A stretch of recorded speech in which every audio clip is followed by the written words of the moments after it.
Hello, my mermaids. Yeah, so this one's probably gonna be a little bit short. Yeah, the weather, I don't know, guys. I guess it's because when it's really nice, I'm actually at the beach with the kids. So I tend to do these videos on these cloudy days when I send them off by themselves, and then do my writing and whatnot in the evenings on the sunny days. So you're stuck with, again, the madness that is my boat. But that's okay. Maybe one day we'll get past it. Excuse me, I'm super tired, so might be a little bit more rambling today than normal. My son has got a bit of a bad belly and hasn't slept very well, but that's not stopping me. And this is the important thing, because today's gonna be a little bit wooish. Not totally wooish, but just teensy tiny bit. And the point being is, also I've noticed it in my group a little bit, but it's something that I suffered from big time, and that is naming it, claiming it. So many of us, guys, I have to say, I was a writer who wrote in dark corners. I was ashamed to say I wrote. I actually had a blog once, tentative scribblings, that I didn't even publish under my own name. Like, this is how dark into the woods I went. It wasn't even like my pen name. It was just me writing under a completely fake name because I didn't want to have a blog where I said I was a writer at any level. And then I wondered why I wasn't getting any traction, because I couldn't write. I wasn't giving myself permission to write. And I think this is something that we all suffer from a little bit, and I think we need to stop it. We need to say, you know what, I am a writer. I'm allowed to be a writer. And none of this like, okay, I'm a writer but, or I'm a writer in my spare time or whatever. Guess what? Being a writer is a state of being. And it doesn't even matter if you're making money from it or not. That's an author. An author makes money from their writing. But you can be a writer and you can be a writer who scribbles in dark corners and is totally afraid to come out and tell people what you write about. You're still a writer. And until you start telling people and claiming it, it's going to be so difficult for you to convince that. And this is what I mean by the woo. This is just it. You know, I love Danielle Laporte. She's very woo. But all different types of books that I read, and they often talk about, you know, raising your vibrations and your energy and whatnot. And you know what? It's very, very true. And whether or not you believe it because it's a universal woo thing, or if you believe it just because, you know what, when you start feeling good about yourself, when you start feeling happy and proud, and you don't stand in your own way, you say, you know what, I deserve this, I can go out and take this for myself, then guess what? It starts happening. Now, whether or not you want to say that's because the universe is matching your vibrations, or just because, guess what, hard work and positive people tend to get rewarded. I don't care which one it is. It depends on my mood. Sometimes I'm like, universe, woo! And other times I'm like, oh no, this is just hard work. It doesn't matter. In the end, the results are the same. That if you put your energy into it, you claim yourself, you're proud of yourself. And I think this is something that, especially as women, we are often embarrassed to do. We don't want to claim our energy. We don't want to say, guess what? I am actually an extremely powerful person who can do whatever. And I was actually talking about this with one of the other creative mermaids, Kimberly, but and a little bit with Suzanne, I think, too. But I really think that sometimes, especially as middle-class women, which most of us in the group are, it's totally cool if you're not, but, you know, one way or the other, most of us in the group are. And I really also think that it's a group that tends to be very powerful, but we're always told how not powerful we are. And I mean that by the fact, not just as women in general, which we are, women in general are told that we're not very powerful, but also, you know, like, people tend to make fun of the middle-class woman, you know, like, she has her minivan and she does this and she spends her money on that and blah, blah, blah.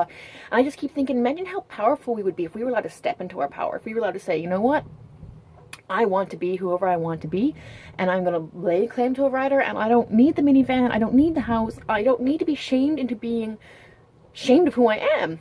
And what kind of revolution will we have from that? It would be huge. Come off it, guys. So anyway, the point being is, I think you should lay, the first step to living a creative and vibrant life is laying full claim to who you are, what you want, and not being ashamed of it. And like I said, guys, this is not easy. I know it's not. I've been wrestling with this for years, and I mean, I first started writing in kindergarten, you know, like all these like loopy, not even real words, but I was writing scribblers full of stories. And I only came out and told people I was a writer like last year. Like that's sad. And even though I had at that point something like 6 or 7 books behind me, it was like, oh yeah, no, but you know, they make coffee money. I'm not a real writer. I'm not a real writer. I'm not a real writer. And I think this is something that also really stood in my way because I was afraid to promote. I was afraid to go for it. I was afraid to do a lot of things because I was terrified of myself. And I was terrified to lay claim to something that I felt I didn't deserve. Like I said, I was like, oh, Neil Gaiman, he's a writer. Me, not so much, you know? And yeah, that's really sad. So it's something that needs to be struggled with. I am working on a couple different workbooks specifically for that, among other things. But yeah, it's something to think about, guys. Lay claim to it. You know, in the morning, think to yourself, what is it that I want today? And go for it. And it's okay. And guess what? If you go for it and fail, no one else notices. Sorry if I spit on the screen. But seriously, no one else notices. And if anyone does, if anyone really does notice, and like, hey, that person tried and failed, that negative, spiteful, happy energy that they're getting, it's not real happy energy, but this like angry, spiteful energy that they think is actually kind of good for them at the time, but it's actually really horrible and poisonous and toxic, is just that. And you know what? The fact that they feel that at all is not something to stop you, but rather to feel sorry for them, feel bad that they're in such a place that their happiness comes from other people trying and not succeeding. That goes to show that they want to try so badly and they're terrified that they need to look at other people's failures to feed off of. And I think that's tragic. So try, who cares, put yourself out there and make sure that you've got a good support group, of course. And I often refer to it as Brene Browning it, because the important thing is don't put yourself out there when you're still vulnerable. I think it's fine to share our vulnerabilities. I think it's important to share our vulnerabilities, but we shouldn't be sharing our vulnerabilities when we're still quite vulnerable. If you're going through something and the internet can actually affect how you process it, don't put it out there. But once you've processed it, or even if you're going through it, but you kind of know, you know what, no, the internet's not going to affect me, you know, you can put it out there and talk about it. But I think the important thing is that you kind of come to your own center.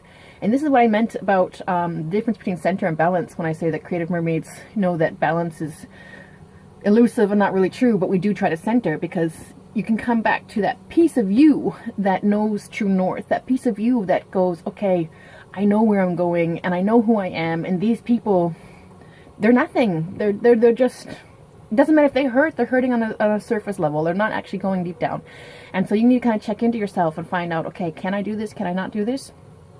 And is this energy giving me energy, or is it taking away from my energy? And I think that's the other big thing that people don't always think about. I think that when it comes to fear, and I'm grabbing way too much into this video and I had to stop, but like I said, practice, guys. I'm still practicing. It's okay. And I guess that's what I'm trying to say in the end, is that for me, I always try to think, does this give me energy? And it doesn't matter how hard it is and how scary it is. If it's something that gives me energy, like these videos, I do it, even though I know I'm going to ramble, I'm going to sound stupid, and no one's going to watch them anyway. But it gives me energy, and so I'm like, great, perfect. This is something that scares me, and I'm moving outside my comfort zone. I'm doing it. I'll improve. I will improve. But something then that takes away from my energy, not just makes me scared, but also you can feel it. It feels dark. It feels icky. It feels like this is not right now. Then I back off. Done. I'm not even going to attempt to go there. So I think that's also really important for us to remember, that is there a positive energy from this or a negative energy from this? And I think for most of us, when we lay claim to the title we want, it's a positive energy, but there's fear involved. Fear that we can't live up to the title. Fear that we're not good enough. And that's the stuff we have to try to avoid. Anyway, guys, so there you go.